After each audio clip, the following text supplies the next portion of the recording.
O problema é quando. Aí, agora tá. Agora tá. Então tá. Beleza, fica à vontade, Ana Sofia. Então tá, obrigada, Thiago. Bom, bom dia a todos. Meu nome é Ana Sofia Guerra. Estou aqui então a convite do pessoal hoje para falar um pouco sobre a formação em psicanálise e sobre o mestrado em psicanálise que eu estou fazendo agora. E assim, acho que em outros espaços, em algumas outras áreas de conhecimento, parece que soa até meio estranho, né? Fazer uma fala sobre formação, porque para várias áreas, para você fazer uma formação em alguma linha, né? Fico pensando no meu companheiro que é do direito do trabalho, por exemplo. Precisa fazer uma especialização em direito do trabalho, você é especialista em direito do trabalho. Na psicanálise, isso é um pouco diferente. Não existe, assim, na verdade isso é controverso, existem vários espaços de psicanálise no Brasil e no mundo, e as pessoas pensam de maneiras diferentes em relação a isso. Eu vou falar um pouco sobre uma área da psicanálise em que eu tenho me aproximado, em que eu faço parte, que é uma psicanálise que é baseada em Freud, mas também baseada em Lacan. E nessa área, a psicanálise não tem uma formação em que você possa fazer um curso e após esse curso você se diga psicanalista. Não há nenhuma formação que te nomeie psicanalista. Mas assim, isso também não quer dizer que se pode do nada chegar um dia, acordar e pensar quero ser psicanalista, sou psicanalista. Acho que a coisa passa por um percurso um pouco diferente. Para pensar, deixa eu só ler aqui o que eu anotei. Então, para pensar em termos do Freud, o Freud pensou que quando ele formulou, né, e inaugurou a psicanálise, digamos assim, ele pensava na formação em psicanálise sendo baseada num tripé, em que o primeiro ponto da formação seria a própria análise, a análise pessoal.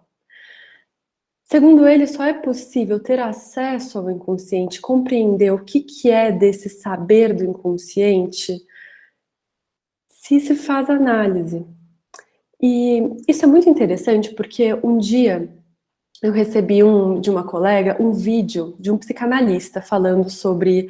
Ele é um psicanalista bastante famoso no Brasil, o Christian Dunker, e ele fez um vídeo, ele faz vários vídeos no YouTube, se vocês quiserem pesquisar, é super interessante, ele fala de um jeito muito didático sobre temas complexos da psicanálise, ele dá um panorama geral, no final ele indica alguns livros para as pessoas se aprofundarem quem quiser. E aí nesse vídeo que ela me passou, eu fui ver os comentários depois, não sei se vocês estão assim também, mas eu volta e meia eu vou ver alguma coisa, em seguida eu vou ver os comentários para ver o que o pessoal tá falando, né? E eu fui ver um comentário que era uma pessoa dizendo que via vários vídeos do Christian Dunker falando sobre inconsciente, sobre noções de psicanálise, sobre a noção das estruturas, da neurose, psicose, perversão, e ele não conseguia entender muito bem como é que aquilo funcionava, não fazia tanto sentido para ele. E o Christian Dunker, naquele comentário, fez uma resposta muito certeira. Ele falou, talvez seja importante você fazer a análise, porque realmente o ensino da psicanálise ele soa muito estranho para quem não faz análise. E fazer análise, você consegue compreender um pouco melhor o que é isso que está sendo escrito na teoria. E realmente, a pessoa tinha respondido em seguida que não fazia análise, que talvez fosse fazer aposta, né? Enfim, isso fica a critério de cada um. Então, pautado nessa questão desse vídeo, eu acho que dá para entender um pouco por que a psicanálise às vezes soa tão estranho para algumas pessoas. Porque, de fato, ela é algo que não é uma ciência hard, como as pessoas dizem no meio da pesquisa, né? Não é uma ciência como uma física em que tem uma matéria, algo material para você fazer uma modificação e você mexer com aquele objeto. Enfim, não é como, por exemplo, a psicologia comportamental, né, em que muitas vezes tem pesquisa de laboratório. Enfim, é um ensino e um lugar um pouco diferente. Então, para o Freud, o primeiro ponto para pensar na formação em psicanálise é a própria análise, é fazer análise. Esse é o primeiro start para se transformar num psicanalista. Não quer dizer que todo mundo que faça análise vá ser psicanalista porque faz análise, mas esse é um critério fundamental para ser um psicanalista. O segundo ponto é a supervisão, em que alguns psicanalistas, principalmente os freudianos, eles falam sobre análise de controle. O que é a supervisão? A supervisão, ela autoriza a gente a encontrar com o nosso próprio estilo, né? Porque assim, pensando que a psicanálise pensa muito sobre o singular de cada sujeito, não universal, pensa sobre, porque assim, se for pensar na psiquiatria, numa noção nosográfica e diagnóstica, né, que inclusive, historicamente, a gente pensa a noção diagnóstica em psicanálise, por exemplo, advinda da psiquiatria. A psiquiatria traz inúmeras contribuições, até hoje, muito importantes para a psicanálise e para a psicologia como um todo. Mas se a gente for pensar num critério diagnóstico psiquiátrico do DSM, do CID-10, o diagnóstico é algo que é dado ali, né? Foi um critério organizado por pesquisadores, por psiquiatras, numa formulação ao longo dos anos, pesquisando com pacientes, e eles limitaram o que significaria uma doença, como é que se estruturaria uma doença, e aí eles determinaram que uma doença, que uma pessoa que tem determinado transtorno precisa ter determinados tipos de sintomas. Para a psicanálise, a noção de sintoma e de diagnóstico muda completamente. Porque um sintoma para a psicanálise é aquilo do qual o paciente se sente insatisfeito. É aquilo do qual o paciente sofre. Não é o psicanalista que vai dizer para o paciente que aquilo está errado. Não é uma organização modular em que se diz o paciente tem esse problema, embora ele não saiba disso ainda. É o paciente que vem, e normalmente vem, assim, eu acho que eu concordo com vários psicanalistas, com a maioria deles, que dizem que, em geral, o paciente não procura uma análise para se conhecer melhor. Ele procura uma análise porque ele está sofrendo. Algo está causando um desconforto, algo está causando um mal-estar, e normalmente é por atos do próprio sujeito que não compreende por que toma essas decisões. Né? É muito comum a gente ver no consultório, as pessoas chegarem no consultório se queixando, por exemplo, de uma série de relacionamentos em que os problemas desses relacionamentos acabam sempre sendo muito parecidos. E, enfim, são situações em que acabam causando sofrimento para a pessoa, são situações em que normalmente não é só ela que está envolvida nisso, existe outra pessoa que está envolvida também. Mas o ponto comum em todas essas relações é o sujeito, é essa pessoa que está ali em inúmeras relações. Algumas pessoas, se a gente vai numa conversa de bar, falam isso de dedo podre. Não sei se vocês já ouviram falar dessa expressão. Que a pessoa tem um dedo que todas as relações que ela se encontra acabam no mesmo lugar. Para a psicanálise, a gente vai chamar isso de repetição. O que é isso que se repete? O que é isso que causa mal-estar para o sujeito? Será que isso vai estar num critério diagnóstico de um DSM? Muitas vezes não está. Né? Eu acho que a psicanálise, embora ela se baseie bastante na psiquiatria, num critério diagnóstico nosográfico, ela se atém a outro espaço, a outro lugar. Uma noção de sofrimento em que o que é sofrimento para o sujeito, e não partindo de nós psicanalistas. Né? E nesse sentido, pensando numa formação em que se baseia numa ideia clínica bastante singular para cada sujeito, isso também é pensado em termos do próprio psicanalista, né? Não existe um fazer em psicanálise que seja universal. Não existe um fazer em psicanálise. E acho que a gente pode ter como exemplo, por exemplo, a medicina, né? A medicina a gente faz uma formação em que eu fiz 2 anos de medicina antes de ir para psicologia. E é uma formação muito rígida e rigorosa, no sentido em que se tem que fazer exatamente o que está sendo dito ali. Né? A gente estuda muito na medicina, se estuda muito na medicina, são inúmeras ideias para pensar o protocolo e as técnicas em medicina, para você chegar numa cirurgia, você fazer uma técnica com excelência, numa repetição universal, para fazer com que aquela cirurgia seja bem sucedida. Isso é super importante. Mas para a psicanálise isso é um pouco diferente, porque a gente pensa que o sujeito, na sua singularidade, cada um tem um universo muito particular sobre a sua própria história.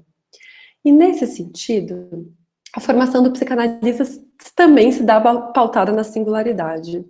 Então, a supervisão, ela se atém em uma noção em que você vai ao encontro de um outro psicanalista, que em geral ele pode ser mais experiente, mas não necessariamente, porque o ponto importante é alguém que esteja um pouco distanciado do caso em que se está atendendo. Então, você vai ao encontro de um outro psicanalista para conversar com outro psicanalista o que são os pontos naquele atendimento em que alguma coisa não está indo conforme se gostaria ou alguma coisa está pegando ali que está incomodando o psicanalista. A gente pensa que na psicanálise, o psicanalista deve ser um espelho. A coisa deve bater e voltar. Né, o paciente fala alguma coisa, aquilo tem que retornar ao próprio paciente, para o paciente se escutar e causar um estranhamento sobre o que se escuta, né?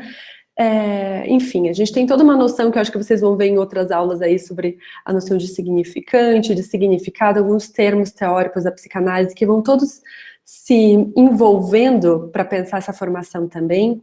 Eu acho que essa formação dessa forma, ela é lastreada pela teoria psicanalítica. Então, é importante ter uma noção de outros critérios, né, de noção de alguns termos da psicanálise para conseguir entender a complexidade que é essa formação. Mas o fato é que, quando se vai a uma supervisão, normalmente é porque algo está incomodando ali no atendimento, a coisa não está andando bem, e isso, a clínica ela é muito sensível. Então, em geral, o paciente faz movimentos que também denotam esse manejo, o efeito desse manejo para o paciente. Então, por exemplo, é comum, às vezes, acontecer alguma pontuação ou alguma coisa que o psicanalista não percebeu e o paciente, na sessão seguinte, faltar. Às vezes ele falta porque ele está com preguiça, às vezes ele falta porque ele esqueceu, às vezes ele falta porque tinha um outro compromisso, ele não deu tempo de avisar, enfim, são inúmeros os motivos. Mas faltar uma sessão de análise não é aleatória para quem trabalha com inconsciente. É preciso pensar nisso, como é que foram as motivações, o que aconteceu. É claro que, como tem uma expressão que não sei se foi o Freud que disse, mas as pessoas costumam atribuir a ele, às vezes um charuto é só um charuto. Então, às vezes, a pessoa realmente teve um compromisso, ela manda uma mensagem antes, ela fala, olha, não vou conseguir ir, vou precisar cancelar, será que a gente consegue remarcar? Isso é uma coisa muito comum. Mas o esquecimento, essa coisa do não avisar, principalmente pensando que numa análise, no início de uma análise, a gente faz um combinado, que não é um combinado por escrito em geral, mas é um combinado conversado, é um contrato. Olha, a gente vai começar aqui os atendimentos, é importante que você me avise se você precisar faltar, é uma questão de bom senso. Algumas pessoas são um pouco mais ortodoxas em relação a isso, né, são mais incisivas em relação a essas faltas. É o manejo de cada psicanalista. E a supervisão vem para se pensar o que está acontecendo naquele atendimento, que a coisa não está sendo um espelho de bater e voltar. paciente fala coisas que reverberam no psicanalista. E o psicanalista fica angustiado, incomodado e já não sabe mais lidar com o paciente porque aquilo reverberou nele.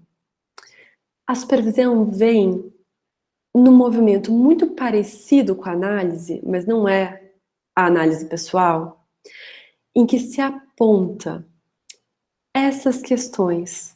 Inclusive, algumas delas, a supervisora vai olhar e vai falar: olha, esse ponto aqui é importante você levar para sua análise. Vai separar um pouco o que é seu do que o que é do paciente. Na psicanálise lacaniana, existe um termo que vocês já devem ter ouvido, que é transferência.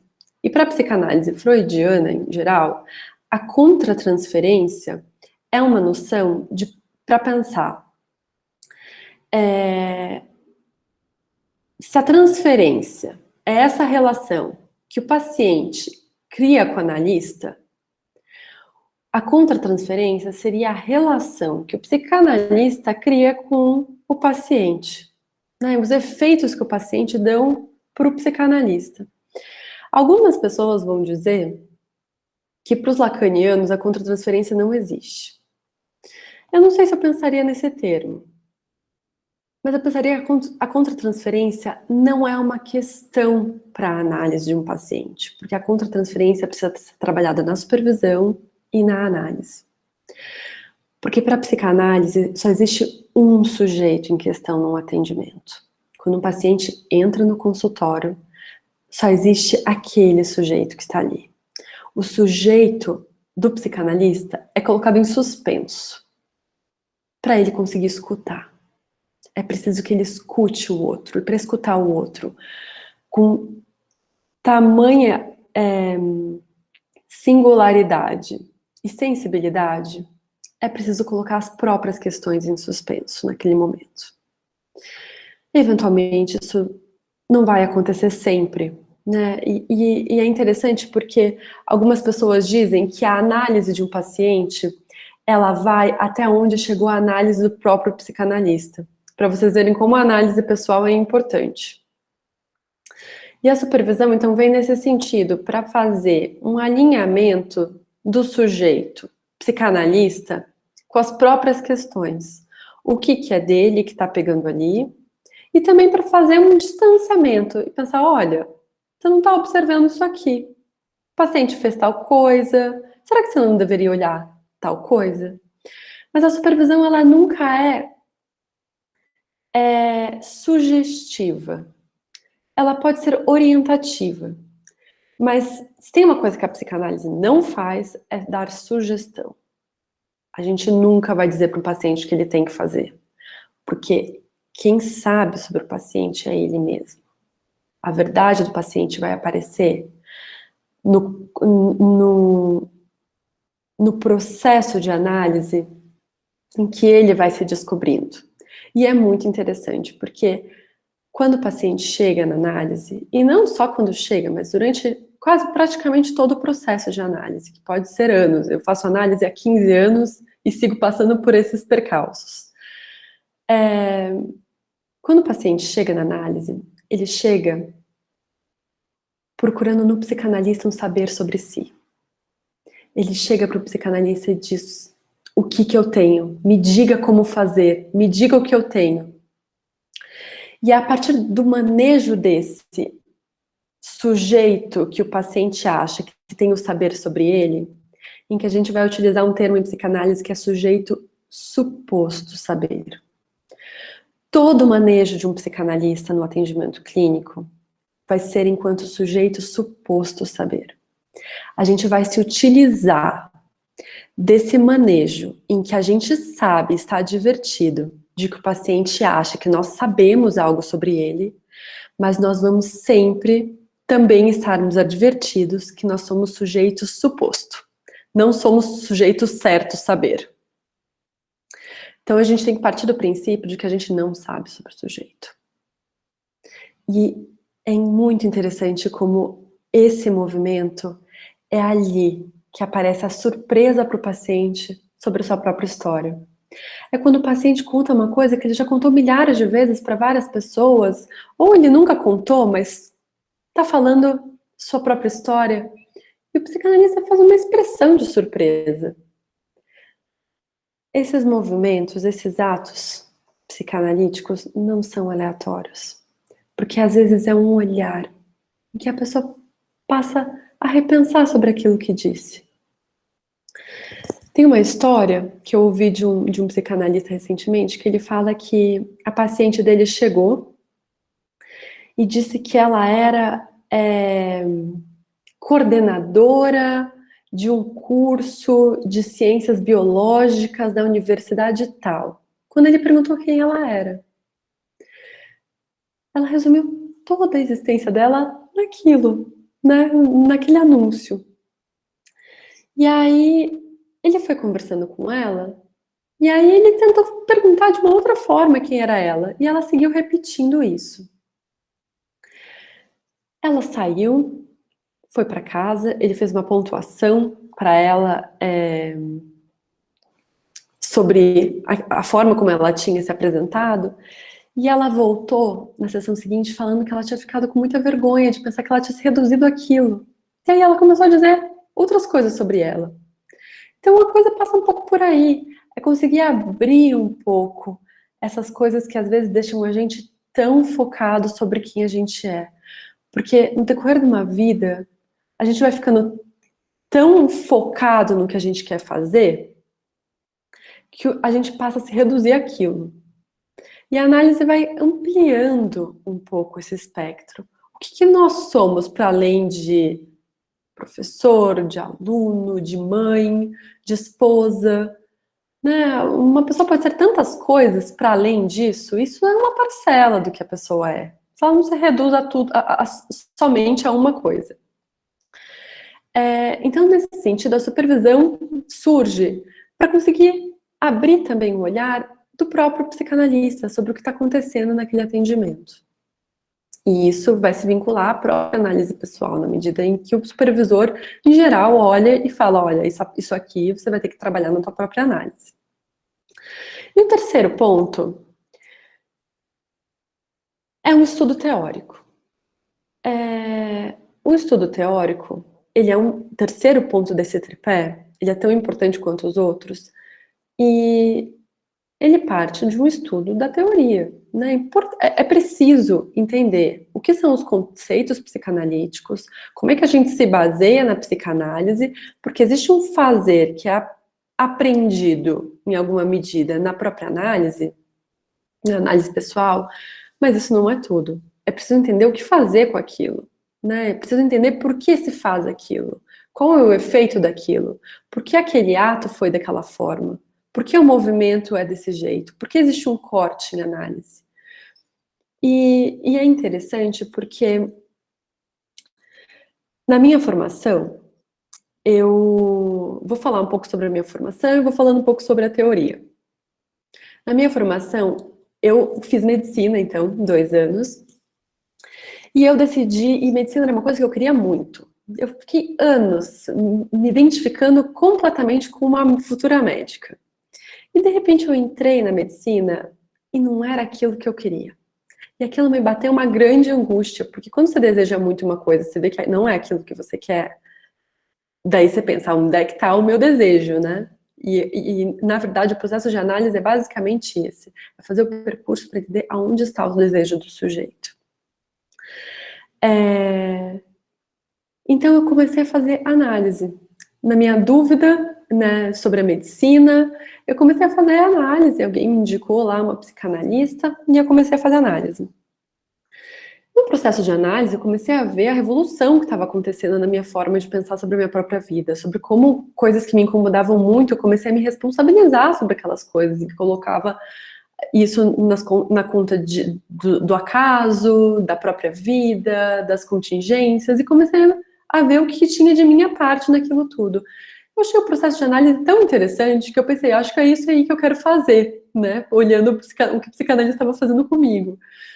E eu decidi fazer psicologia, porque eu pensei que era uma área que se aproximava muito de psicanálise, que pensa saúde mental, que pensa a consciência humana, que olha para a consciência de uma forma diferente da medicina da psiquiatria, por exemplo, que tem uma coisa mais fisiológica ali, né? E aí, quando eu fui fazer psicologia, eu fiz devido à minha análise, né? E é interessante porque eu confesso que quase não estudei psicanálise durante o curso de psicologia. Eu estudei as disciplinas obrigatórias, fiz todas as optativas, mas pensando que eu queria fazer psicanálise, que eu queria ser psicanalista no futuro, o curso de psicologia ele não dá conta de uma plena formação, né? E foi importante também, porque eu fui fazendo outras coisas durante o curso. Eu estudei várias outras coisas, eu fiz minha formação de graduação na UFSC, na Universidade Federal de Santa Catarina. Eu fiz pesquisa em várias áreas, eu trabalhei com migrantes durante muito tempo, com atendimento psicológico com migrantes. Eu trabalhei no ambulatório de tentativas de suicídio no hospital universitário. Enfim, fiz uma série de pesquisas e de trabalhos na comunidade, né, em trabalhos clínicos, que não envolviam necessariamente a psicanálise. E isso foi super importante, para não ficar absolutamente fechado a um saber só, né? Mas quando eu saí da graduação, eu decidi fazer uma especialização. Uma especialização que alguns diriam que foi uma especialização em psicanálise, mas não. Foi uma especialização em psicologia clínica, em abordagem psicanalítica. E essa especialização, eu comecei a me questionar um pouco sobre a noção de psicanálise, porque para alguns psicanalistas, em geral, para os pós-freudianos, a sessão de uma análise, por exemplo, dura 50 minutos. A pessoa chega, faz durante 50 minutos e vai embora. E esse é um processo em que a pessoa pode fazer uma vez por semana, 2 vezes por semana, fica a critério de cada psicanalista. E eu fazia análise com a psicanalista lacaniana. E às vezes a sessão durava 50 minutos, mas às vezes a sessão durava 20 minutos. E quando eu saía dessa sessão de 20 minutos, parecia que eu tinha sido golpeada. Pensava, nossa, mas como é que é isso? Por que o tempo da sessão não é o mesmo? O que é isso que se critica na psicanálise lacaniana sobre o tempo da sessão? E eu fui tentar entender na minha especialização o que acontece nessa divisão entre psicanalistas que pensam unicamente em Freud e psicanalistas que pensam também em Lacan. Mas existem vários tipos de psicanálise, né, que pensam em Winnicott e em vários outros autores. Mas eu queria entender isso. O que é isso que se critica na psicanálise lacaniana e por que houve essa separação? Onde que está esse termo aí em que não foi possível pensar numa relação conjunta? Houve uma separação de grupos porque não conseguiam pensar da mesma forma. Acho que isso não é um problema, né? As pessoas vão pensar de formas diferentes e cada um vai seguir o seu caminho. Não precisa também ficar num embate eterno e tampouco fazer concessões quando se pensa que alguns pontos são cruciais para algumas pessoas. E nesse processo eu fui entender um pouco sobre o que era a psicanálise lacaniana, por que o Lacan quis se afastar da ideia dos psicanalistas freudianos. E eu acho que a psicanálise, o ensino, se move um pouco por isso, por perguntas. Aonde que a gente começa a se questionar? O que acontece no nosso próprio consultório com os nossos pacientes, que a gente pensa, nossa, como isso é um ponto complexo para se compreender. A gente é movido por perguntas, e a teoria vem muito ao encontro disso, né? Olha, definitivamente, se quer ser um psicanalista, mas não quer estudar muito, não é um bom caminho para se seguir, né? As pessoas costumam achar que porque o psicanalista não tem um lugar em que existe uma formação, em que vai dar um certificado e que vai ser nomeado psicanalista, as pessoas acham que isso pode permitir que a pessoa faça como bem entende. Mas a ideia é justamente que a pessoa se responsabilize. Ela não pode fazer qualquer coisa. Não pode se fazer uma sessão de qualquer forma, não pode fazer um atendimento de qualquer maneira. E é por isso que a formação teórica é tão importante, né? E deixa eu ver aqui. Tem uma formação pro Lacan, né, que ele vem, então, o Freud tem esse tripé, né, de um processo de análise pessoal, da supervisão e do estudo teórico. O Lacan vai acrescentar alguns outros tópicos, como o discurso do analista, em que o analista, para além daquela formação dele teórica com o supervisor e no consultório, o psicanalista também precisa estar na polis, ele precisa estar na cidade, ele precisa fazer laço social e precisa pensar a psicanálise para além do consultório fechadinho ali. Ele precisa ir para a escola, né? O Lacan pensou nas escolas de psicanálise, que é diferente de uma formação numa universidade, que é muito importante, mas são espaços completamente diferentes. E ele pensou, por exemplo, pensando que na psicanálise não tem uma formação ortodoxa como universitária, ele pensou na noção de cartéis. Nas escolas de psicanálise em geral, existem cartéis para formação. Não é bem para formação, mas é para estudo teórico. E nesse estudo, os cartéis são o seguinte: são pessoas que se reúnem, em geral, em 3 pessoas, e existe uma quarta pessoa chamada mais um. Os cartéis, as pessoas passam cerca de 2 anos estudando um tema que elas decidiram estudar em conjunto. Elas estão se perguntando sobre um tema específico, que pode ser o tema que as pessoas quiserem, né, em relação à psicanálise. E elas passam cerca de 2 anos estudando aquele tema, e após os 2 anos, é preciso escrever algo sobre aquilo e dissolver o cartel. Por que o Lacan pensou dessa forma? Porque ele pensava na noção de instituição, que a instituição, quando ela vai se estabelecendo por muitos anos, vocês devem ter estudado isso em psicologia das instituições, institucional, em geral, os teóricos de psicologia institucional pensam nessa linha, assim, que existe a questão instituinte e instituída. Que o que é instituído é aquilo que vai criando uma estrutura bastante rígida. E as coisas instituintes são sempre aquelas que precisam, que vão tentando maleabilizar uma instituição muito rígida. Então é importante ter critérios instituintes numa instituição, para a instituição conseguir também se movimentar, ser uma coisa orgânica, não ficar absolutamente rígida, pautada numa autoridade, né? Enfim, eu acho que em algumas instituições isso é bastante importante e existem instituições que levam isso de uma forma muito bem, assim. Mas para a psicanálise, ele pensava que quando a instituição começa a ficar muito rígida, começa a exercer autoridade. E a autoridade é uma coisa que a psicanálise questiona, né? Não é que as coisas sejam sem lei, mas a autoridade parte de um pressuposto de que o outro sabe sobre o sujeito. E isso é algo que a psicanálise não parte como princípio. Então, a noção de cartel vem para pensar a teoria no sentido de não instituir tantas coisas. Tanto que essa figura do mais um no cartel, ele não é uma figura de autoridade sobre as 3 pessoas, as pessoas que estão pesquisando, e sim uma figura de mediação. E por isso também que o cartel posteriormente é dissolvido, né, para aquilo não ir se estabelecendo e se institucionalizando. Mas para a psicanálise, o fato é que cada um é responsável pela própria formação. O Lacan tem uma frase que algumas pessoas utilizam, ela é uma frase muito famosa, que ele diz que o psicanalista só se autoriza por si mesmo. Essa frase, deixa eu só tomar um copo d'água.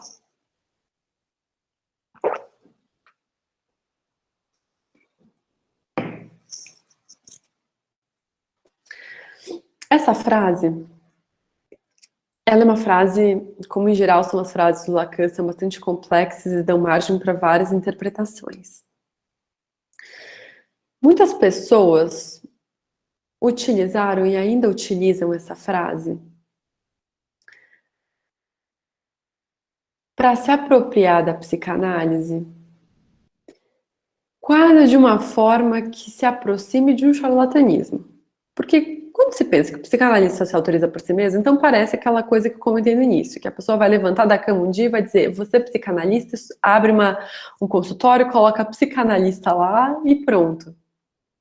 Sem pensar no tripé, sem pensar na análise pessoal, sem pensar na supervisão, no estudo teórico, na aproximação com uma escola. E aí pensa por si próprio que o psicanalista só se autoriza por si mesmo. Bom, foi o Lacan que disse e é isso aí, né? Então, se autoriza por si mesmo, eu vou me autorizar psicanalista e tá resolvido o problema. Mas isso coloca uma dimensão muito mais difícil do que, inclusive, a formação em que alguém te dá um certificado. Porque quando se pensa numa frase em que o psicanalista só se autoriza por si mesmo, se coloca a responsabilidade integralmente sobre a própria pessoa, o próprio sujeito. É o sujeito que vai ter que se haver com esse título que ele vai se nomear. E quando ele fala que o psicanalista só se autoriza por si mesmo, ele pensa nisso, pautado na ética da psicanálise. É preciso, nesse texto em que ele fala que o psicanalista se autoriza por si mesmo, é preciso que o psicanalista esteja no laço social. É preciso que ele esteja envolvido com os pares. Sabe que a clínica é um lugar muito solitário, na verdade. A gente passa o dia todo no consultório, recebendo várias pessoas, e a gente sai sozinho de lá. Um psicanalista, em geral, não tem uma secretária.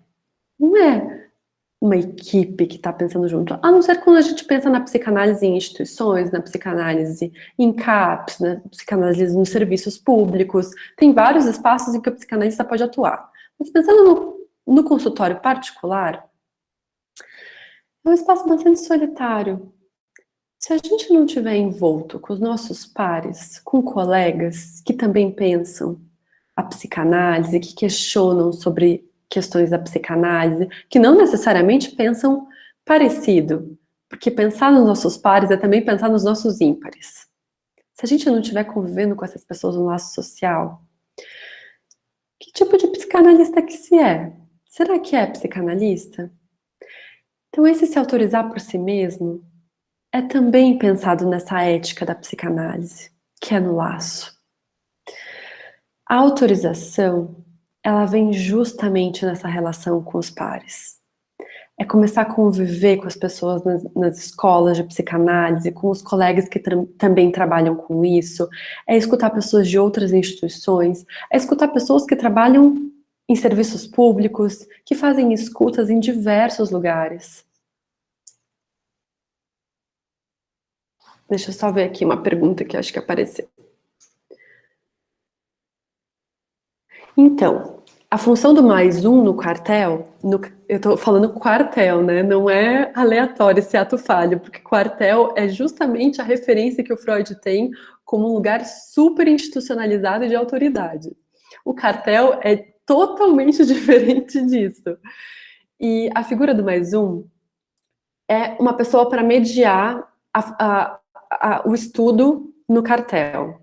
Né, é uma pessoa em que ela não vai ter o saber sobre o que está sendo estudado ali, mas é uma pessoa que vai conseguir mediar e dizer, em geral, é uma pessoa que já fez o cartel sobre aquele tema antes, é uma pessoa que tem bastante experiência na escola de psicanálise, na qual se participa, e esse mais um vai dizer, olha, talvez seja interessante vocês lerem esse artigo também, esse livro aqui, vai fazer algumas pontuações, vai abrir ideias, né? Vai fazer mais perguntas. Não é a pessoa que vai dar respostas, mas vai direcionar as perguntas. Então, acho que a figura do mais um é mais ou menos nesse sentido. E, em geral, o próprio mais um acaba aprendendo bastante durante o processo do cartel, né? Não sei se ficou claro, Emily, para você a função do mais um, mas qualquer coisa a gente pode seguir por aí.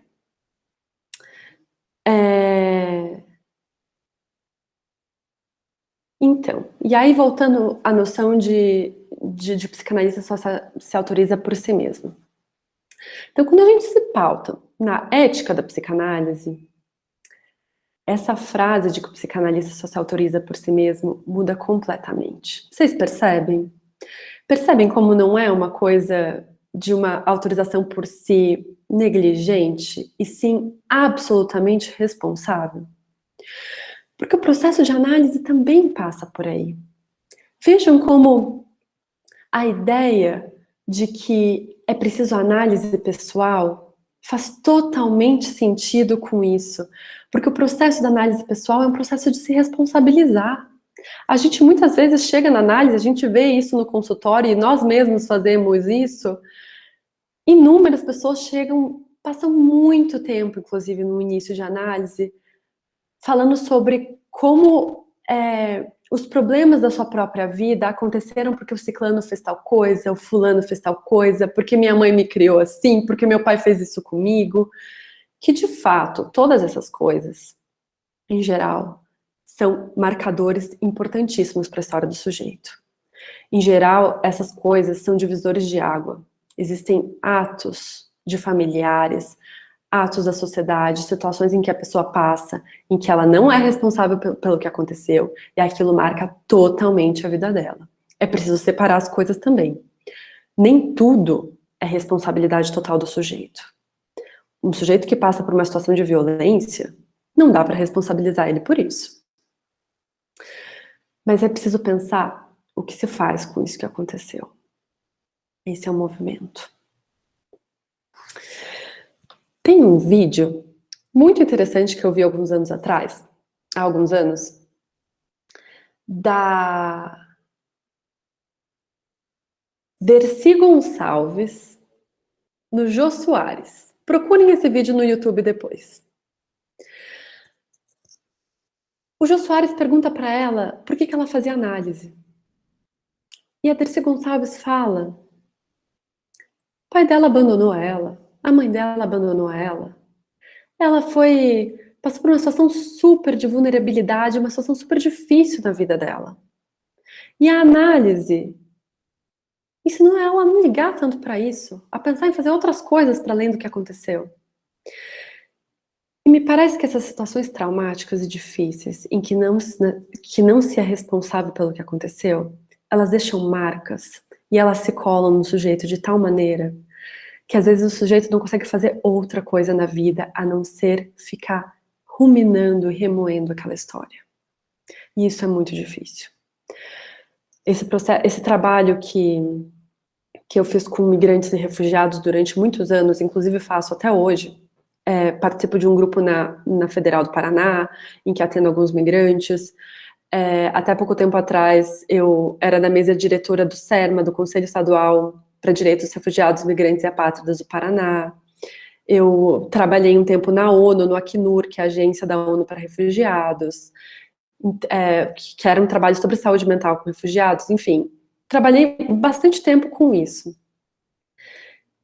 E, gente, a clínica com refugiados é um exemplo muito forte sobre o que é uma cena traumática, sobre o que é o desamparo, o que é violência e perdas significativas, em que a pessoa chega em um outro país absolutamente desamparada. E, em geral, em países como o Brasil, em que não existe uma política pública de super apoio ao migrante refugiado. Se a gente vai para o Canadá, em que a minha orientadora trabalhou durante 20 anos, a minha orientadora da clínica com migrantes, você vai para um espaço como o do Canadá, existem clínicas super complexas lá e super estabelecidas, que pensam, que acolhem o migrante, que existe um enorme arsenal de políticas públicas que favorecem e ajudam o migrante a se integrar na sociedade. Mas em países que passam por enormes dificuldades sociais, os próprios residentes, quando o migrante chega nesses países, a coisa não necessariamente é favorável a ele, né? Então, a clínica com refugiados, ela nos ensina muito nesse sentido, porque as pessoas chegam num nível de trauma e de desamparo radical, né? O tipo de violência, enfim, eu já escutei situações que vão de ficar preso nos escombros do terremoto do Haiti a torturas na República Democrática do Congo.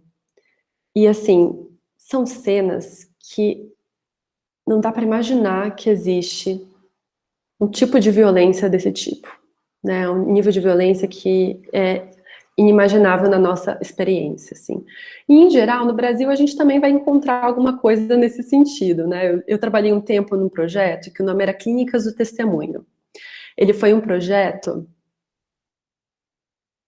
Ah, que legal, Thiago. Que bom saber. Depois a gente troca figurinhas sobre isso.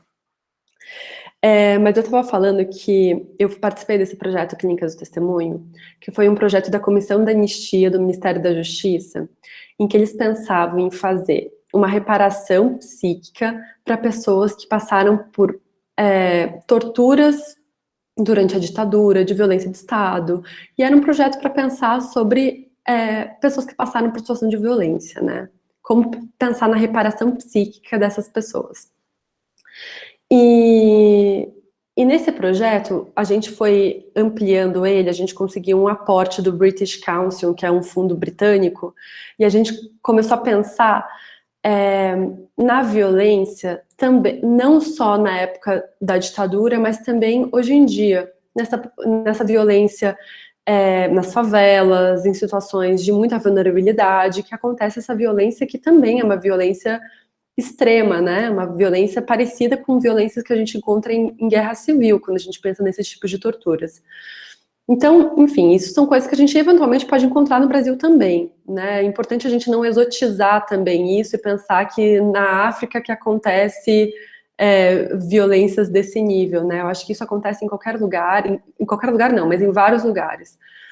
E, enfim, tendo experiência nesses espaços em que a gente escutava pessoas que passaram por situações de violência e em violências extremas, eu acho que dá para se pensar o quanto é importante um movimento muito cuidadoso com essa história de responsabilização.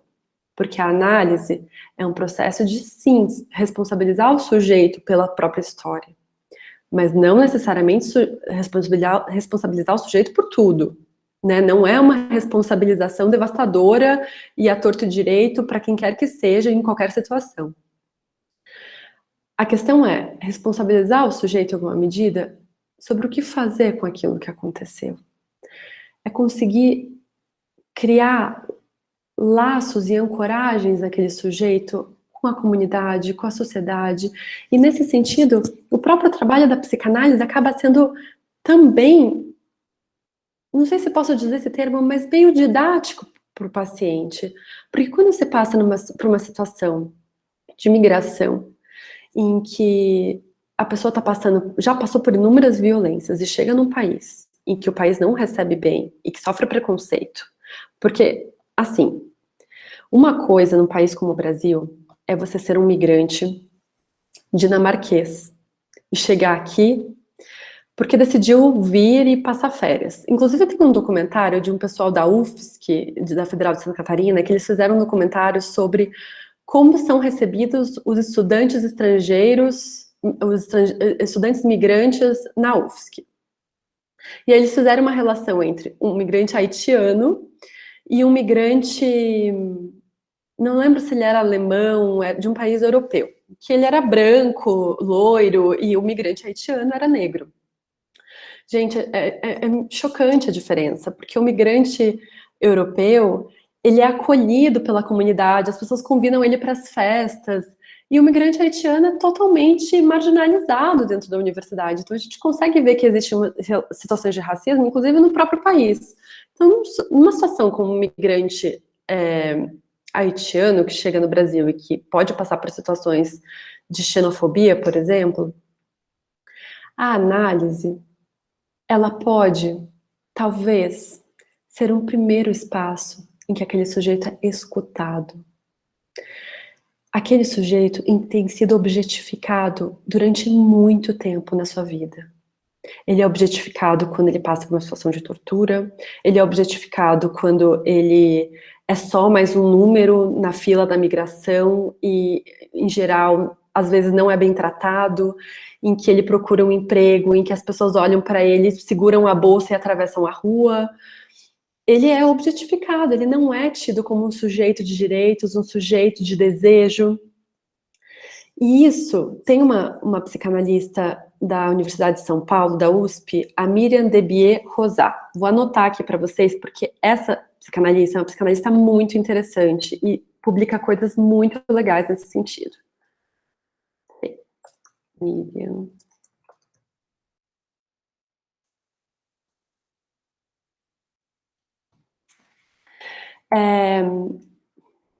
Só um pouquinho que vocês...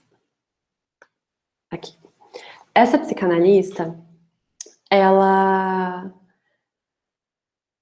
fala sobre como a vulnerabilidade material do sujeito, essa objetificação do sujeito na sociedade, ele acaba incorporando isso em alguma medida. E ele acaba se colocando como um sujeito... Ele vai incorporando aquilo de tal forma que ele passa a ter dificuldades de se ver como sujeito.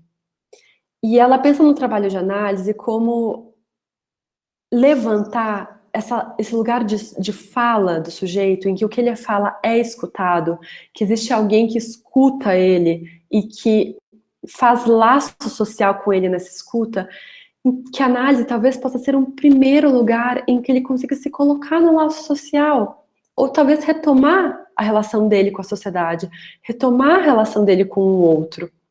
Então, a análise, nesse sentido, ela também pode ser um lugar de uma experiência de amarração com o laço social.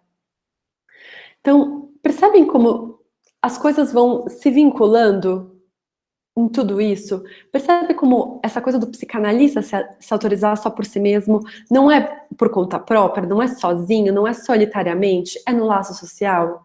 Porque se no próprio processo de análise existe uma relação em que ele vai fazendo laço com o espaço social, não é uma coisa isolada e solitária, né? É preciso estar em outros espaços. O psicanalista está na cidade. Antigamente, na época principalmente na época da psicanálise na França, assim, na época que o Lacan era atuante na França e tal, se pensava muito no psicanalista, e durante muitos anos depois, posteriormente, inclusive, em que o psicanalista ficava absolutamente seguro do alto do seu consultório, num consultório totalmente asséptico, né, porque nada entrava ali, o paciente entrava, mas ele precisava falar das coisas da vida dele, do inconsciente, ele não podia falar da política, da cidade, de outras coisas que angustiavam ele. Então, o psicanalista estava naquele espaço, e se por acaso o psicanalista encontrasse o paciente na rua, gente, os psicanalistas se escondiam. Eles se escondiam para debaixo da mesa se visse um paciente no mesmo restaurante. E essa não é a mesma forma como a gente vê a psicanálise hoje em dia. O psicanalista está na cidade. O paciente, eventualmente, pode encontrar o psicanalista num restaurante, num bar, bebendo com os amigos, e ele está na cidade, ele é um sujeito, está vivo também fora do consultório. É importante para a gente conseguir compreender isso também. Eu já encontrei minha psicanalista em outros espaços, é importante ter isso em mente, né? O psicanalista não está mais nesse lugar em que é super protegido. E isso é importante também, porque quando se retira essa coisa asséptica de psicanalista no consultório protegido, consegue se levar para o consultório outras coisas, consegue levar, é possível levar para o consultório, o paciente começa a levar para o consultório questões de termos políticos que estão angustiando ele. Eu acho que nesse sentido, a noção da pandemia agora é bem peculiar. Como a gente escuta questões angustiantes para as pessoas que dizem respeito a elas, mas não só. Dizem respeito ao lugar em que ela está ocupando na sociedade, em que ela está vendo colegas, amigos, pessoas que estão sofrendo luto de inúmeras mortes. É preciso que a gente pense sobre isso. Não é apenas sobre o que aconteceu na história da infância do sujeito. É como ele se relaciona com todas as coisas posteriormente. Cada sujeito no consultório vai lidar com o luto de uma forma muito singular. Não existe nenhuma pessoa que vai lidar com o luto da mesma forma que outra. É muito singular para cada um. Então é preciso fazer uma amarração e pensar como é que esse luto tem sido elaborado dentro da história desse sujeito. Como é que esse sujeito está pensando a pandemia, já que é a pandemia que ele trouxe, se ele trouxer, se ele não trouxer, não é uma questão, mas se ele trouxer, como é que o sujeito está lidando com a questão da pandemia? O que é essa angústia para a pandemia vinculada à história dele?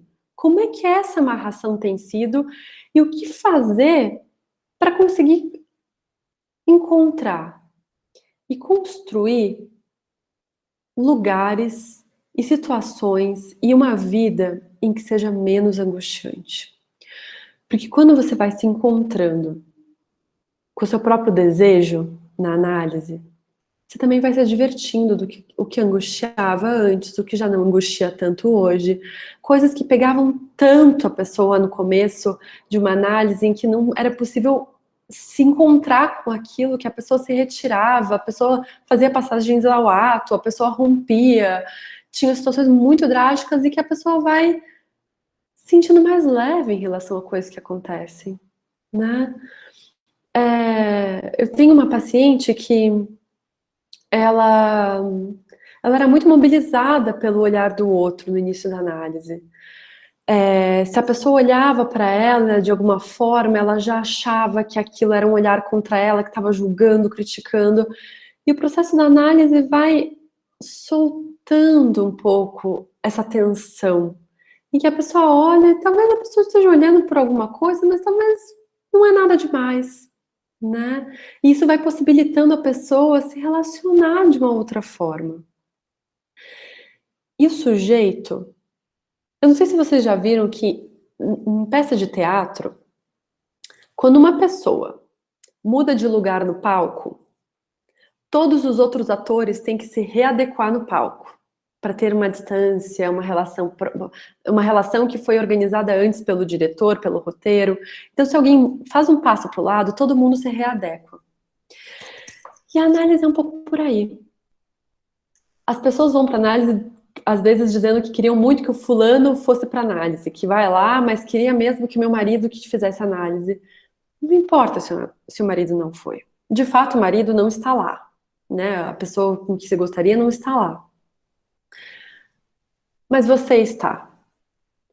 E o movimento do próprio sujeito frente às relações muda as relações. Isso é super importante. Às vezes a gente vai para análise querendo muito que o outro mude. E quem acaba mudando é a gente.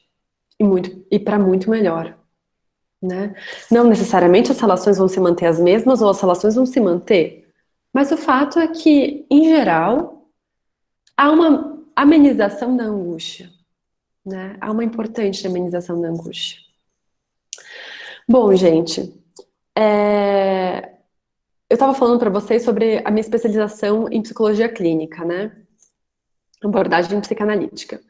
Eu fiz então essa especialização, escrevi o meu artigo final pensando nessa excomunhão do Lacan, como é dita pela comunidade psicanalítica, o que fez essa separação entre eles, e na verdade, após eu escrever esse artigo, né, esse TCC, eu fui, naquela banca, eu fui me dando conta de que, na verdade, eu estava pensando naquilo por causa do meu próprio processo enquanto formação para psicanalista. Eu estava querendo entender por que eu queria seguir para uma psicanálise lacaniana. Por que eu estava fazendo análise com lacanianos? Por que eu escolhi isso?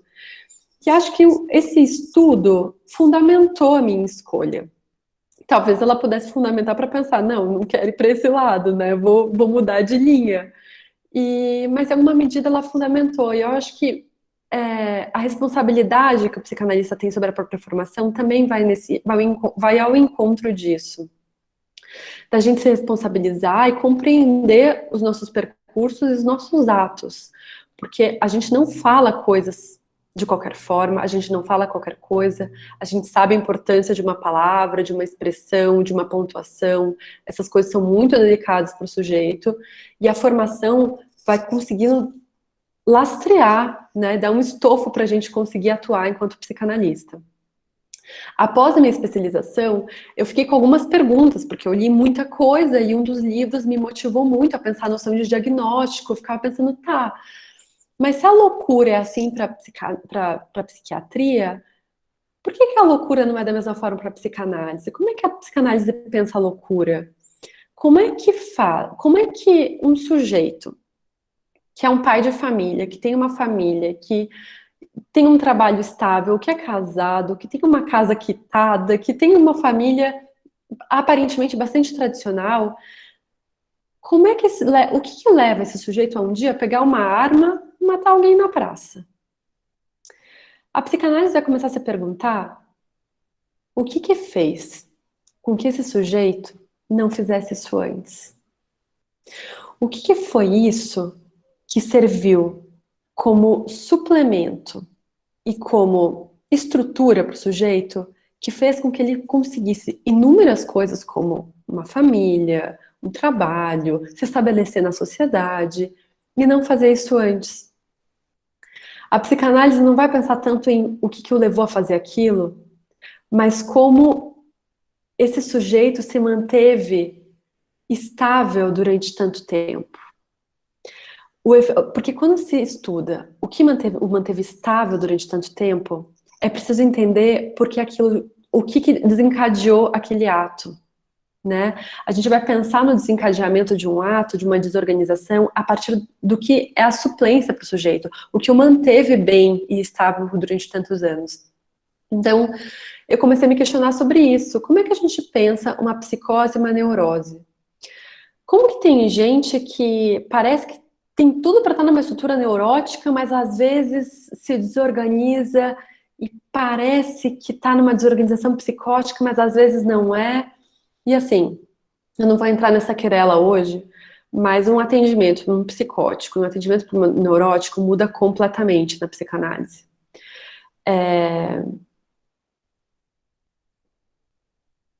Para o psicótico, o lugar do psicanalista, eu vou dizer somente isso, eu vou jogar a bomba para vocês, para a gente conseguir ir adiante.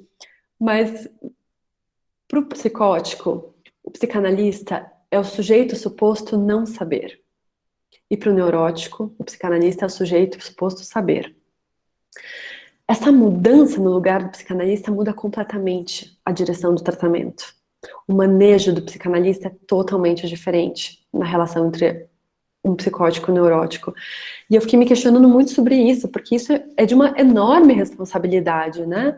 Como é que a gente faz o manejo com um atendimento com o paciente, pensando na estrutura dele? E é importante a gente ter responsabilidade sobre essa noção diagnóstica, porque é isso, nós não fazemos um atendimento psicanalítico à torto e direito, do jeito que a gente bem entende, porque o psicanalista se autoriza por si mesmo, uma coisa quase charlatã e num jeito meio melhorando. Tomás, a questão do saber e não saber é uma coisa muito especial para a psicanálise. Semana passada mesmo, eu estava pesquisando sobre método clínico, que é algo que eu estou me atendo atualmente. E, assim, eu li um artigo super interessante que pensava que o conhecimento é aquilo que está na cultura, que está na sociedade, em que a gente vai aprendendo na escola, na universidade, nos livros, e que o saber é a dimensão do consciente. O saber é a dimensão do sujeito, da sua singularidade e da relação dele com o conhecimento, com o que ele vai aprendendo. E o não saber é algo que está na dimensão do inconsciente. Mas assim, quando a gente pensa na psicanálise, o que a falta é a falta que move o desejo. A gente só vai desejar alguma coisa quando alguma coisa está faltando. Se a gente está absolutamente preenchido, a gente não deseja mais nada, tá tudo bem com a gente. A gente tem tudo o que a gente quer. Mas esse não é o sujeito, né? Não é o sujeito da psicanálise. A gente está sempre mobilizado por algo que falta. A falta é algo constituinte do sujeito. A gente se move na vida, a gente acorda de manhã porque a gente deseja coisas e porque a gente tá. É a falta, é o não saber que mobiliza a gente a querer saber mais. A querela do saber e do não saber na psicanálise é bastante complexa, mas isso dá alguma direção para a gente conseguir pensar esse sujeito suposto saber e sujeito suposto não saber. O que que é isso em que o psicanalista não pode ser a figura em que tem um saber suposto sobre o sujeito. E se por acaso a gente faz uma intervenção para o sujeito psicótico, que a gente sabe algo, isso pode mudar bastante coisa. E é interessante, porque é muito comum, principalmente em instituições que trabalham com psicose, em CAPS, a gente vê algumas situações em que acontecem cenas de violência de sujeitos psicóticos. Isso não é uma regra, e isso acontece bastante, inclusive, em situações fora desses espaços, com sujeitos psicóticos na cidade. E, em geral, é quando o sujeito psicótico, ele é o sujeito da certeza. Ele tem certeza absoluta sobre o que está acontecendo com ele. Ele não é o sujeito da dúvida. O sujeito da dúvida é o sujeito da neurose. E, em geral, quando uma pessoa tem certeza do que está acontecendo com ela, às vezes ela está numa alucinação e ela tem certeza que ela está sendo perseguida. Se alguém olha para a pessoa e diz, você não está sendo perseguido, não tem ninguém atrás de você. Em geral, o psicótico pode se revoltar aí contra esse sujeito. Situações de violência podem acontecer, não é uma regra, mas em geral elas podem acontecer quando alguém afirma algo para esse sujeito que tem certeza. É por isso que no trabalho com a psicose, se alguém fala que está sendo perseguido, a questão é mesmo? Como é que é essa perseguição? Quem que é esse sujeito? É um trabalho de respeitar o que está sendo dito e escutar esse sujeito. E conseguir tirar a força dessa ideia persecutória. Percebem como o trabalho é outro? E é justamente por isso que eu decidi entrar no mestrado, porque eu estava motivada por uma pergunta. Hoje em dia eu faço um mestrado na Universidade Federal do Paraná, com uma professora que é da psicanálise, com a professora Rosane Zétola Lustosa, e eu tento trabalhar um pouco essa noção de psicose e de neurose, né? O que é a psicose, o que é a neurose, não tanto essa pergunta do que é cada um, mas como que a gente pensa nessas amarrações entre essas duas coisas. Aonde que está a psicose ordinária? Essa é a minha pergunta. Esse sujeito que vive na cidade, que está bem, porque o psicótico não é esse louco que a gente construiu no senso comum, em que a pessoa que está falando sozinho, porque vamos combinar, quantas vezes a gente já não viu ou já viveu situações em que a gente acaba falando algo em voz alta, sozinho, e isso vai determinar que isso é loucura? O que é a loucura? Né? É preciso compreender melhor o que é isso. Como é que se determina uma pessoa que é louca que não é? E a psicose ordinária, ela vem para desconstruir isso e pensar que existem pessoas que são psicóticos ordinários, que estão na cidade, que às vezes são nossos amigos, às vezes a gente namora essa pessoa, às vezes a gente é nosso tio, nosso primo, nosso irmão, que estão na cidade, que a gente convive, a gente tem algumas dificuldades de relacionamento com essa pessoa às vezes, mas às vezes a gente tem uma boa relação. E essa pessoa tem amarrações que mantêm ela bem. E em algum momento ela se desorganiza e às vezes ela passa tempos assim, e às vezes ela se restabelece. E às vezes ela fica mal de novo e ela entra numa drogadição, por exemplo, e às vezes ela faz algumas situações complicadas e às vezes ela se restabelece. O que é isso? Será que o neurótico não pode passar por isso também? Enfim, essa é um pouco a minha pergunta do mestrado agora. Queria dizer para vocês que eu acho que é isso. A formação ela também é baseada nas nossas perguntas, o que motiva a gente na clínica, o que deixa a gente com pontos de interrogação, o que faz a gente se motivar para a gente ser melhores clínicos, melhores psicanalistas, entender melhor isso. E esse processo também vai ao encontro da nossa própria formação, da nossa própria análise pessoal. A gente vai questionando coisas da nossa própria análise pessoal. Gente, eu sempre na minha análise estou pensando no meu mestrado. É muito curioso isso. E é isso que vai acontecendo mesmo. As coisas estão imbricadas na psicanálise. A gente tem aí uns 15 minutinhos. Eu queria deixar aberto para perguntas. E se vocês puderem abrir a câmera para fazer a pergunta, pode mandar no chat também, se às vezes estão de pijama ainda, mas se vocês puderem abrir o vídeo e tiverem alguma questão, vai ser ótimo. Espero que tenha sido claro. Eu acho que eu trouxe temas complexos né, em 1h30 difícil mesmo, mas espero que tenha trazido algumas questões para vocês, suscitado alguma coisa, e espero que tenha sido tudo certo, tá bom? Oi, Ana. Oi. Eu sou uma das que está de pijama, tá? Obrigada e parabéns aí pela sua fala. Então, é um assunto que eu gosto e eu vou te fazer duas perguntas. De antemão, já te peço desculpa minha falta de conhecimento, assim. Qual que é a diferença, uma diferença rápida, assim, entre você fazer psicanálise e o que é o psicólogo, né? E para eu ser psicanalista, se é só com a especialização ou se tem faculdade, eu desconheço, desculpe, eu acho que não tem faculdade de psicanalista, né? Teria que me formar em psicologia, aí fazer uma especialização, e aí o que você me indicaria? Oi, Patrícia. Você não parecia estar de pijama, viu? Tá muito bem, tá tudo certo. Obrigada. Então, na realidade, a diferença entre psicanálise, o que faz um psicólogo, faz um psicanalista, é bastante diferente, né? Tem várias coisas em comum, mas também tem várias coisas diferentes. E é um meio que dá margem para várias discussões. Eu acho difícil te responder isso hoje, inclusive porque na psicologia a gente tem várias abordagens, né? São várias pessoas que pensam o atendimento clínico, por exemplo, de formas muito diferentes. Mas eu acho que um ponto importante é pensar nessa coisa da sugestão. O psicanalista não vai dar uma sugestão. E eu acho que tem algumas pessoas, alguns psicólogos que fazem um atendimento baseado na sugestão e não vejo problema nisso. Às vezes a pessoa precisa de uma situação importante, aquilo vai fazer sentido para ela. E o mais importante é que faça sentido para a pessoa que vai procurar, né? Se aquilo, a pessoa se identificou com aquilo, fez sentido para ela, tá tudo bem. Mas eu acho que a coisa da sugestão é um ponto importante. Foi o que eu consegui pensar agora, mas eu acho que isso tem uma diferença, assim, né? E em relação à formação, como eu disse no início, não existe nenhuma formação em que dê o aval de que se é psicanalista. Não existe um curso de universitário, não existe uma especialização que te dê um título dizendo agora você é psicanalista.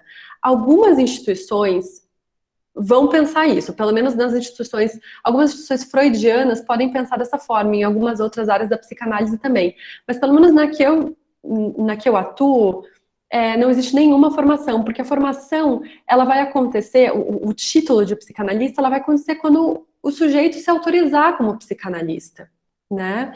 De fato, existem situações em cursos de formação em que se estuda psicanálise. Eu fiz esse curso, por exemplo, que eu disse na PUC Paraná. Existem algumas escolas de psicanálise em Curitiba, a Escola da Coisa Freudiana, a Escola Brasileira de Psicanálise, a Sociedade Brasileira de Psicanálise, que é uma instituição freudiana que está em Curitiba também, a APC, a Associação Psicanalítica de Curitiba. Existem várias instituições, escolas de psicanálise em Curitiba, que pensam a psicanálise, que fazem seminários sobre psicanálise, que inclusive fazem cursos introdutórios para entender o que é a psicanálise. Existem vários cursos que ensinam a psicanálise, mas nenhum deles vai nomear você de psicanalista. Isso é uma coisa que você mesmo vai ter que se autorizar, né? Vai chegar um momento em que você vai pensar, acho que eu sou uma psicanalista, tô indo por aí. Não sei se eu te respondi, mas qualquer coisa você pode perguntar de novo, tá? Respondeu sim, professora. O que a professora me indicaria de especialização?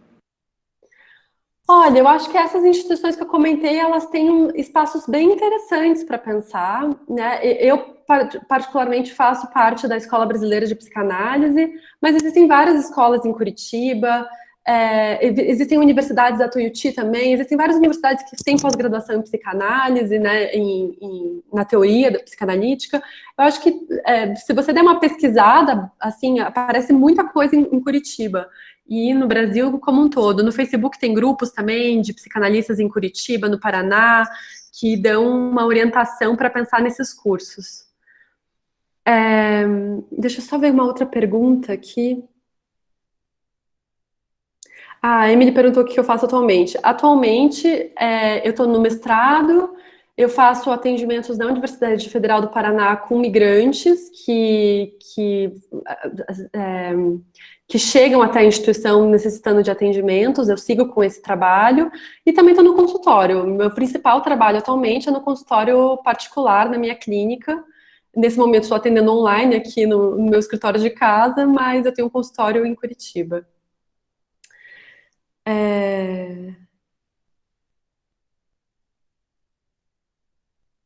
Sim, existem várias pessoas que não têm formação em psicologia e que podem ser psicanalistas. Existem psicanalistas que têm uma formação em letras, tem bastante gente da linguística, né, que trabalha com psicanálise, mas tem pessoas do direito que se tornaram psicanalistas depois.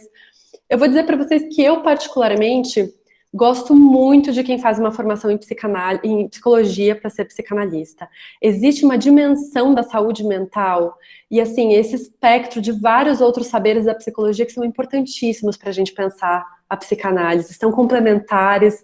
Eu realmente, se alguém um dia chegar para mim e falar, olha, não estou na graduação ainda, quero fazer uma formação para ser psicanalista, eu vou sugerir que faça psicologia. Eu acho a melhor formação para fazer.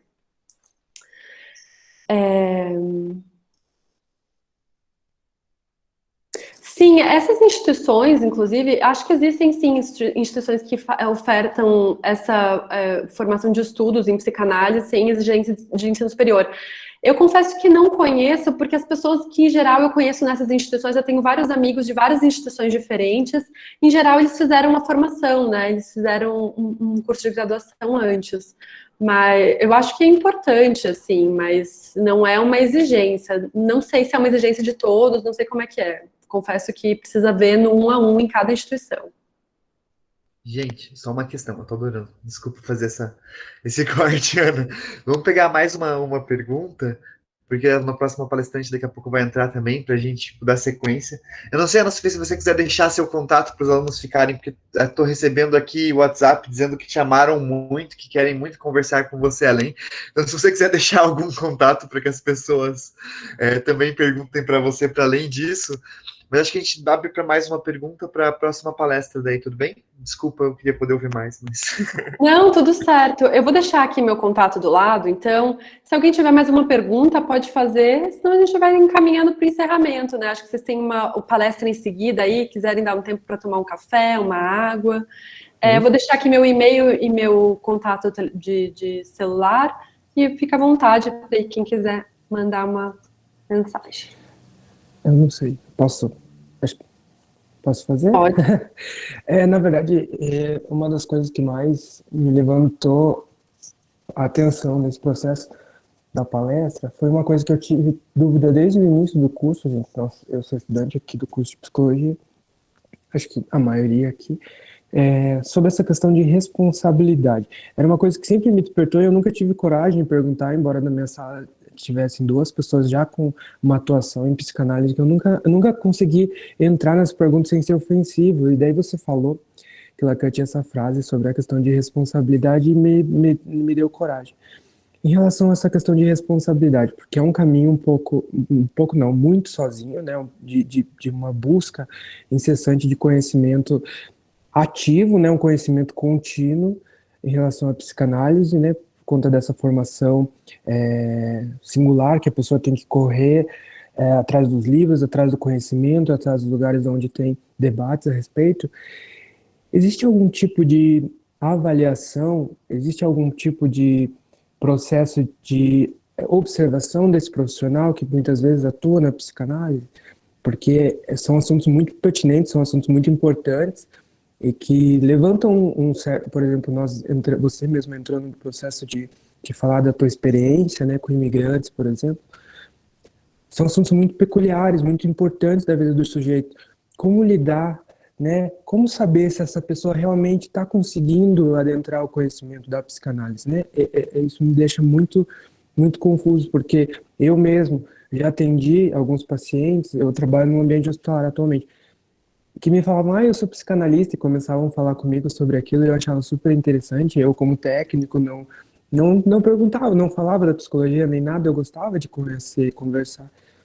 Mas como saber se realmente a pessoa está ajudando outras pessoas? É assim, pessoal, a pessoa tem que saber, simplesmente confiar na sua ação? Então, Tomás, é muito interessante a tua questão, e assim, é por isso que quando eu converso com amigos e com pessoas que pensam em procurar um psicanalista, a indicação é uma coisa muito séria, porque quando você vai indicar um psicanalista para algum colega, para alguma pessoa que procura, você vai indicar com base na tua ética também, né? Então, eu não vou indicar qualquer pessoa. Eu tenho, inclusive, amigos que eu me alinho mais no trabalho de um ou de outro, que eu acabo indicando. Mas, assim, por isso que eu acho que, em termos de psicanálise, é sempre importante se buscar um profissional com base numa rede de alguém que indicou, você vai ver em alguma instituição que faz parte, algum professor da universidade, perguntar para algum professor, perguntar para algum profissional, do que simplesmente procurar a esmo, assim. Eu acho que vão ter bons profissionais quando se procura nesses lugares, sempre vai ter, mas assim como em qualquer outro espaço, em qualquer outro ambiente de trabalho, vai ter qualquer tipo de profissional. E assim, se a gente for pensar se tem uma fiscalização, por exemplo, será que a fiscalização dá conta de pensar só em bons profissionais? Não dá, né? Então, eu acho que quando a gente pensa nessa coisa da ética, é possível pensar num tom de mais seriedade, sabe? Mas, de fato, como você disse, é de uma liberdade, você nunca vai saber perfeitamente. E, assim, muitas vezes a gente também, enquanto profissional, fica em dúvida no nosso fazer, né? Será que estou fazendo isso no caminho certo? Será que tá dando tudo certo? A gente acaba tendo ideia e resposta do nosso trabalho com os pacientes. E assim, hoje em dia, quem mais me indica paciente são meus próprios pacientes. Eu acho que esse é um caminho que pode dizer alguma coisa, né? Parece que os pacientes estão percebendo alguma coisa, estão sentindo uma diferença, está fazendo bem. E eu acho que isso é importante, porque em última instância é isso. Eu acho que os pacientes não vão para se conhecer melhor, eles vão porque eles estão em sofrimento e existe uma amenização do sofrimento do sujeito naquele processo, e isso é muito importante, né? Bem, pessoal, todos os comentários aqui